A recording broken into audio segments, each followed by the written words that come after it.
Rich Russo, host of Anything Anything on DHA and the Rat here. Also, the Jersey guy does Jersey on Sirius XM, so I feel I have a little connection here to be up here. But we're going to bring up a real Jersey guy who's actually, it's fitting that we're doing this in a record store because he is a major, major record collector. So I'm assuming after this all happens, he's going to be shopping for a little bit. Please don't bother him. Let him shop. Let him spend some money. Let him buy some records and do some cool things. Of course, we know there's a couple rules. Gary's going to sign the album that you would have bought here or the poster that we have. He can't sign anything else, obviously. We got a lot of people here. We want to make sure that Gary enjoys the rest of his day off as they have a gig tomorrow night. Also, the way we're going to do the pictures, Gary's going to sit here. You're just going to get in front of the table, and then we'll just snap the picture that way, or you'll snap it with your phone or your camera, so we're all set. And it is my pleasure and honor to bring out, actually, when you think about the history of this guy with New Jersey music and all the cool stuff he's done, even the formation of the E Street Band, he is obviously the last original E Street Band member, and also the last E Street Band member ever to release his own solo record, which just came out, called Break Time, that you're all enjoying, and you got to hear. When you think about, he's the reason that Davey Sanchez in the E Street Band, Ernest Boone Carter, he's basically played Bruce's guitar before Bruce actually had that Esquire, and so many other things. You're going to ask him some questions as well. It is my pleasure. Please welcome Gary Talent.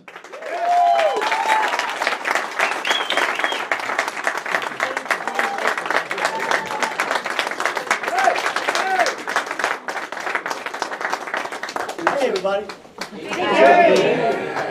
You can use the mic standing up, or you can use the mic sitting down, whatever you like. Get to relax. He stands all night for a show, so we're going to let him sit down and answer some questions. And let's start off. I'm going to ask a pretty easy question for you. Last night, you guys opened the show with a tribute to Prince with Purple Rain. So tell us what your feelings are on Prince and how, you're a big music fan. So what did he mean to the world? And obviously it was very sad for you guys to put together that song, but obviously how great you guys did it. So little words on Prince to begin tonight. Well, I mean, so much has been said over the last few days that it's pretty obvious that he was one of the major talents that we've seen in rock and roll. I don't think there's too many to compare with him. So yeah, it's a dreadful loss. I think everybody's kind of stunned. I put it on par with Elvis and Michael Jackson, and just the fact that he's so young and healthy. He's one of those guys that took care of himself and didn't do drugs. But that's life. That's the way it goes. And we're gonna miss him. We're gonna miss him bad. And as far as the tribute, I mean, how could you not? How could you not? And then when you think about what song to do, Purple Rain was pretty obvious. So rather than try to think of something obscure and cute, we just had to do what I think everybody kind of was expecting. And I hope it turned out well. Did it turn out well? We've been panicking at sound check. How are we going to pull this off? Hopefully we did. Are you going to play tomorrow night too? I don't know. We'll see. I didn't be there. I wasn't there last night. I don't know. I don't have the answer for you. Thank you. There'll be a lot of those I don't have answers for. And Rob Roth, owner of Vintage Vinyl, has a couple of prepared questions before we get to the audience Q&A. I'll ask you a couple of questions from here, and then we'll let people come up. I have a bunch. I won't go in order. But what was your first instrument, and what age did you pick up the bass? My first instrument was probably flute in 4th grade. They handed me a flute. I played on that for a while, and then switched to clarinet. And yeah, I guess like all kids do. And then I switched back and forth. When the Beatles came out, everybody had a bass. Nobody really knew what a bass did. So I played a little guitar, and in school, by that time, I'd switched to tuba. So I kind of had an idea what a bass did, and so everybody needed a bass player. I didn't have a bass, so I just borrowed one from Southside Johnny. and because he couldn't figure out what to do with it. So I became a bass player. I guess it answers also one of my questions is how did you come to play tuba on Wild Billy Circus? So that's because you played tuba. Were you in the marching band? Yeah, I hated marching season. A little skinny kid carrying a sousaphone. It was pretty ridiculous. Why do they give the biggest instruments to the smallest kids? I'll never know that. They're sadists. That's all there is to it. I'll ask one more question before I turn it over, and then I have more, but okay, so Bruce always calls out a lot of songs from the stage. How many songs approximately you think you could play at like the drop of a hat? Depends on what songs. Well, that's the question. Do you have a repertoire? Probably thousands. Thousands. Did he Rock ever and pull roll out a was song 3 chords, you know? that you never heard before and how to play, that you didn't even know the song? Yes. I couldn't tell you exactly. So you were able to fake it? Yeah, usually. I don't know how well, but you know, you're kind of stuck in that position, so yeah. My mantra is when in doubt, lay out. So, you know, it's pretty easy to hear it once and then you can pick up on it. Cool. All right, I'll open this up to anyone who wants to come up and ask a question. Why don't you come up here? Try. This is just like the Johnny Carson show. Hey Gary, I got 2 questions. You want the first one or the second one? Let's start with the second one. Second one, if you were putting together a band and you couldn't pick Max, what drummer would you pick? Well, I put together a band back in Nashville. A fellow named Steve Eby. We played together.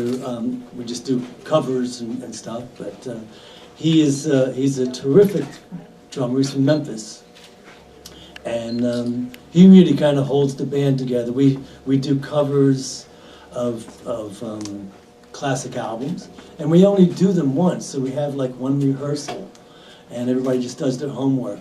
So Steve is the one that has all this stuff written out. He knows what's going on, so whenever we get to a tricky spot, we all look at Steve because he goes here.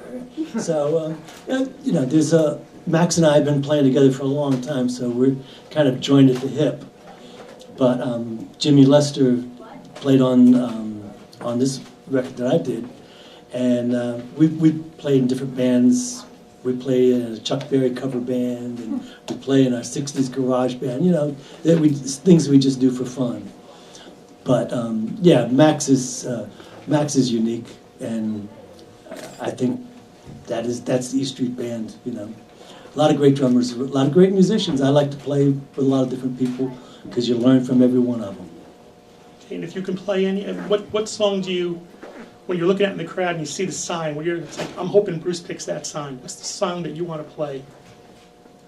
Jeez. I always say I like the song I'm playing at the moment. Safe. That's always the best one. I thought these were great questions. Great questions.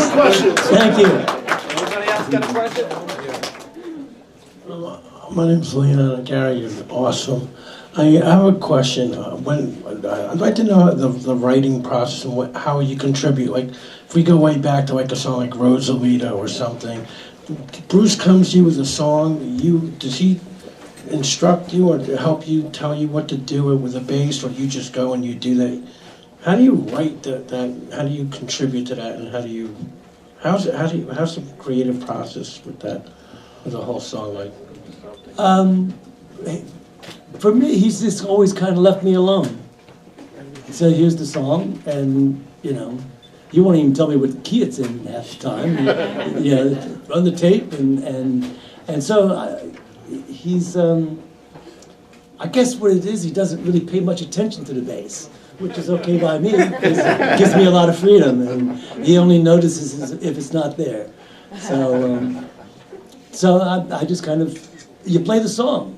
You know, you just play the song, and usually the song dictates how it should feel or how it should be played, and also you're listening to the other players, and I think it's pretty organic. You know, there's nobody reads music, nobody is written out parts or anything like that, so it's just kind of everybody jump in and hang on.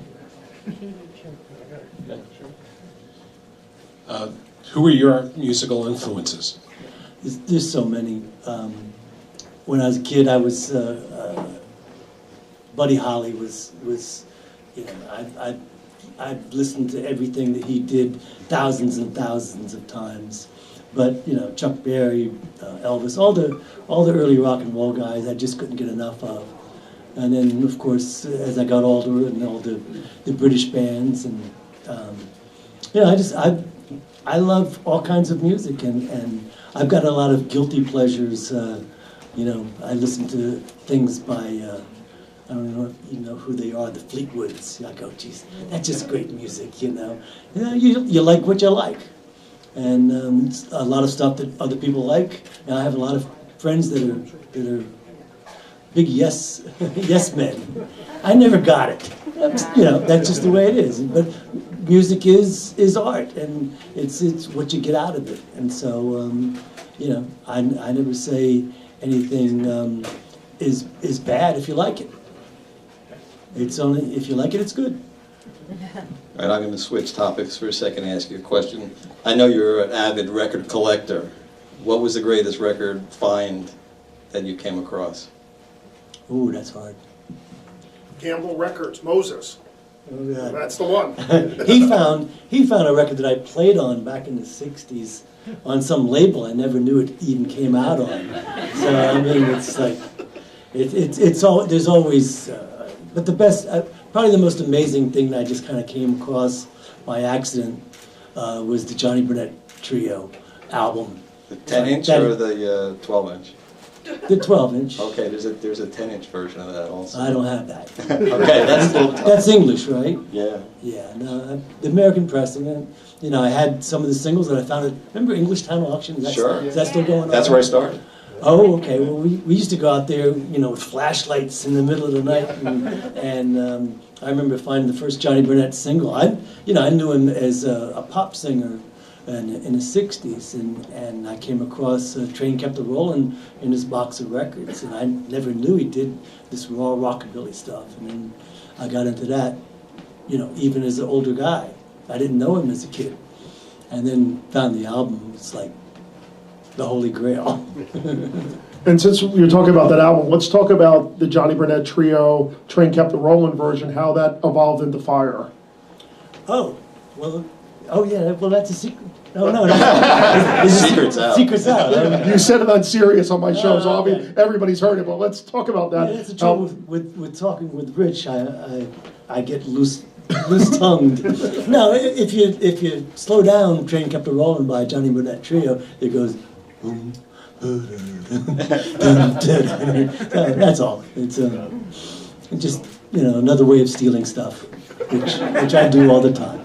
And he's being modest here, and he also originally wrote the third verse of Fire, and then Bruce changed it to come up with the Romeo and Juliet line. Yeah, well, he hadn't finished the song, and Robert Gordon was recording, and I knew that Bruce wasn't going to include it, so I asked him, if I could play it for Robert Gordon, and he said, "Well, I haven't finished it." I said, "I'll do the third verse," and so I did, and the next day I was going to go over, and he says, "Well, yeah, I thought about that." He says, "What do you think about Romeo and Juliet, Samson and Delilah?" I said, "Okay, that's it." he's the solo writer on it.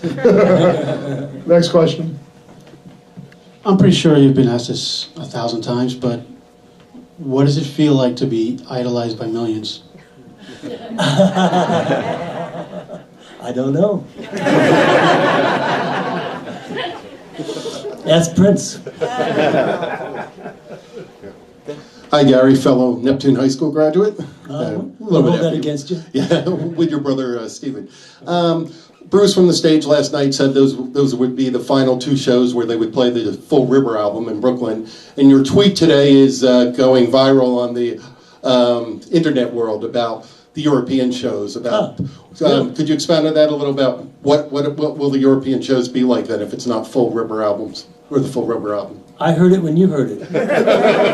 He announced it last night, and I said, "Okay." And I said, we're going to do, we're not going to do it in sequence, and so that doesn't mean we're not going to do a lot of the songs. It'll probably be a big part of the repertoire, like we always have done. 6, well, it's a double album, so 10 songs. I don't know. We'll see. Yeah. But it's going to be more like the old shows where, who knows, more of a free-for-all. That was news to you last night when he said that, Tim? I'm sorry? Was that news to you when he said that from the stage last night? Or? Well, he confirmed it. Landau said something about it at dinner. Yeah. But I don't listen to him.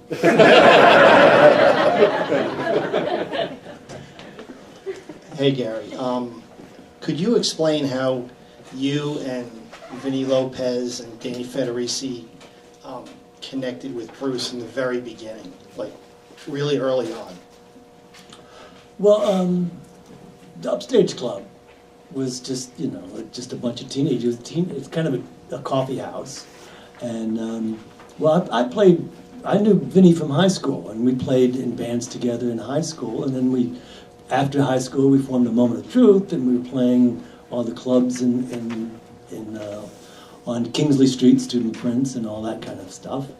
And I played with Vinnie and Danny in the downtown Tangiers Rock and Rhythm and Blues Band with Bill Chinick. And, I think it just kind of morphed into what happened. And I think that the reason Vinnie's probably not still in the band is the fact that it really started out as being his band. And when he realized, or when it became apparent that things were changing, he wasn't very good with that. But he really did start the band, and they were reforming the Moment of Truth, and they needed a guitar player. And Vinnie and I were fighting at the time, which we've done quite a lot over the years. But he's a dear friend, but he's Vinnie. And so he needed a guitar player, and the story that Bruce always tells about me dissing him at the Upstage is that's his version of it. But the fact is, it wasn't Southside and myself. It was Danny Federici, who saw Bruce come to the Upstage the Saturday before, and he said, "Come on, you got to hear this guy." And so it was me and Danny. They were sitting there listening to him, and Danny wanted to, he and Vinnie were thinking about asking him to join the band. And I said, by all means, this guy's great. So I wasn't dissing him. It was pretty obvious that he was the talent that he's turned out to be. And speaking of Vinnie, the first time you guys actually played together in a band was because your previous drummer got kicked out of the band at a high school for using a vending machine, right? And that's how Vinnie became in the band, and then it led to, obviously, all these other things. Tell that story. That's a great story. Well, in high school, we had a little band that was part of the talent show, and after the talent show, then it kind of became a thing that we would go to other schools and put on the talent show at the other schools. And the drummer, a guy named John Erb, are you here, John? I don't know what happened to John. Well, we went to Ocean Township High School, and at the time, they had vending machines. We had never seen a vending machine in a school. That was really cool. But, the band director said, nobody go near the vending machines. So John just has to go by the vending machine. And so he got thrown off that was our tour. So we needed a drummer. And Vinnie was a classmate and a friend. And he played with Sonny and the Starfires, which was they were the biggest rock and roll band in the whole area. And that's when he started filling in for us with in the talent show. And he just kind of became our drummer. I think we played 3 years after that. But yeah, it all started with an ice cream. A few more questions? Anybody else got you want to come up here so you can... I can hear you. It's okay, go ahead. Okay. Hi. Oh, yeah, sure. Do it so we can hear it. Oh, so everybody. So everybody can hear you. Yeah. Oh, careful. Hi, Gary. Careful. Hi. I've spent a lot of time in Nashville, and I know you have too. And I'm interested to know if you've ever been. Have you ever played at the Bluebird? Oh, many times. Yeah. Geez, Such a great place. Yeah, I think it stinks. It's great for the audience. The audience. It's a little bit precious. But I work with the First Amendment Center down there, and every year we do First Amendment. We do a show, basically doing music that was banned somewhere along the line. So it's freedom of speech, and so I've done that for the last, whenever I could, usually in September, October, and so I've been doing that for years. But yeah, I played there many times with many different people.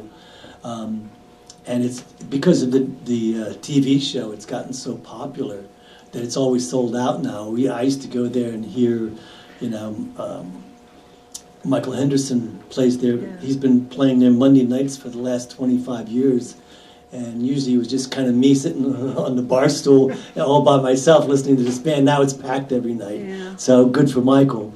But the whole, I always thought, I'm probably talking too much about it, but I always thought that the Bluebird was not doing a performer any favors by shushing the crowd when they're serving alcohol and all that. It's the performer's duty to get their attention, not to have the waitress shushing people and listen, forcing them to listen to the music. It's like you're not doing the performer a favor. He's got to learn how to do that for himself. I'm with you. I hate that. It's stupid, isn't it? Yeah, I'm there to rock and roll, and you want to tell me that I can't? They give me money back. I'm leaving. And it'd be another thing if they didn't serve alcohol. Right. Well, you can't serve people booze and think you're going to tell them how to act. Yeah. But that is the Bluebird, and it's kind of got that reputation, and they kind of like it. And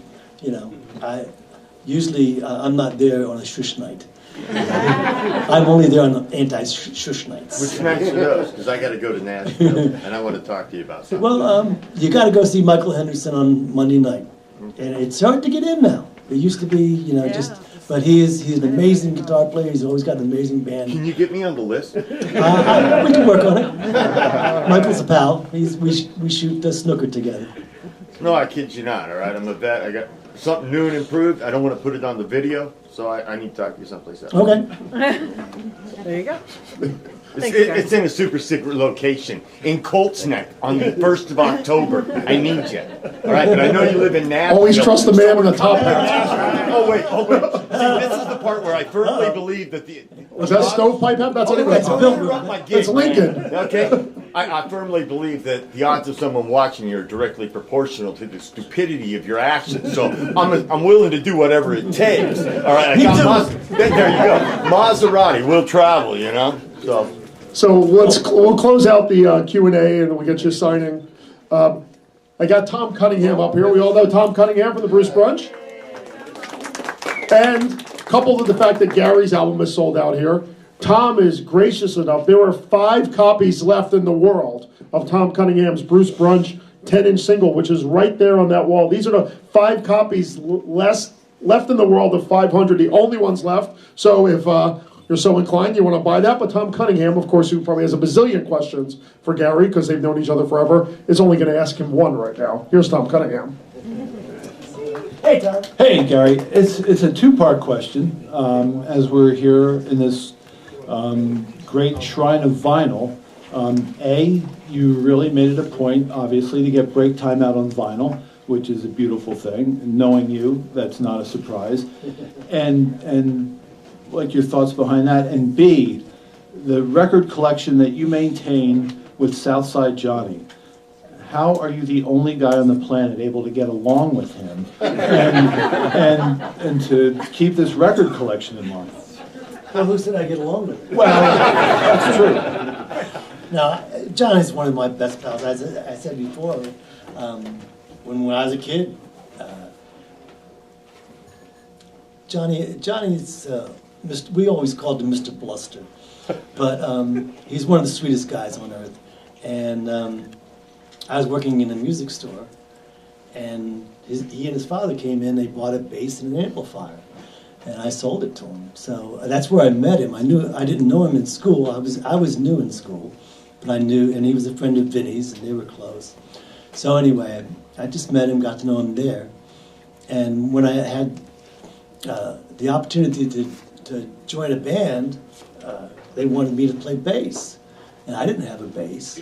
So they said, it's okay, we just won't tell our bass player that he's fired. And you can just use his gear. So I practiced for like a month with his band and using this other guy's gear that I never met. So, of course, the night of the gig, the bass player gets wind of, a gig is going on. He doesn't know anything about it. So he comes along and takes his gear. I don't blame him. So I was stuck, and I called up Southside and asked him if I could borrow his new bass and his amp. And he said, yeah, but you got to meet me down the street. So he snuck it out of his house because his father would have gone crazy. So he snuck it out of the house and lent it to me. That's pretty sweet, you know. It's you wouldn't expect it from his persona, but he's one of the sweetest guys in the world. Mr. Gary W. Talent. So now we will do the signing. Thank you for the candidness and all the answers to the great questions. Gary is going to sign the Break Time album that you bought, or he will sign the poster if you'd bought that. That's all we're going to be able to sign for him. We're going to take the mic down, and he's going to just, you'll get in front of the table, he'll take a picture, and that'll be that. And let's start the line, and everybody have the The line's going to start over here and go straight back to the wall and then up that way. So you're going to have to go that way.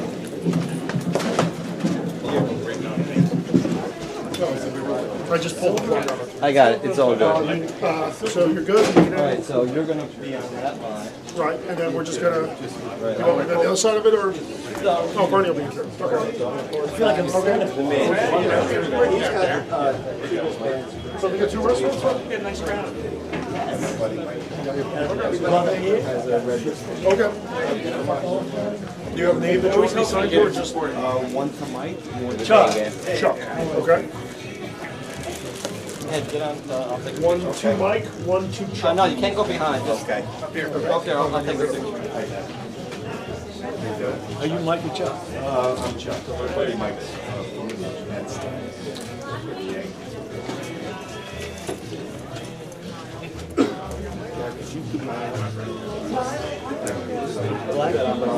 It's okay.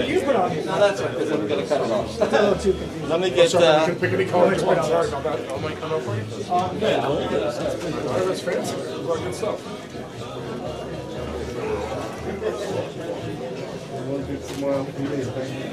Thank you. Wow, look at this shirt. Hey, I'm ready. Better take it with you. Amazing. Talking about And then you collector can throw them items. in here. Okay. Thank you.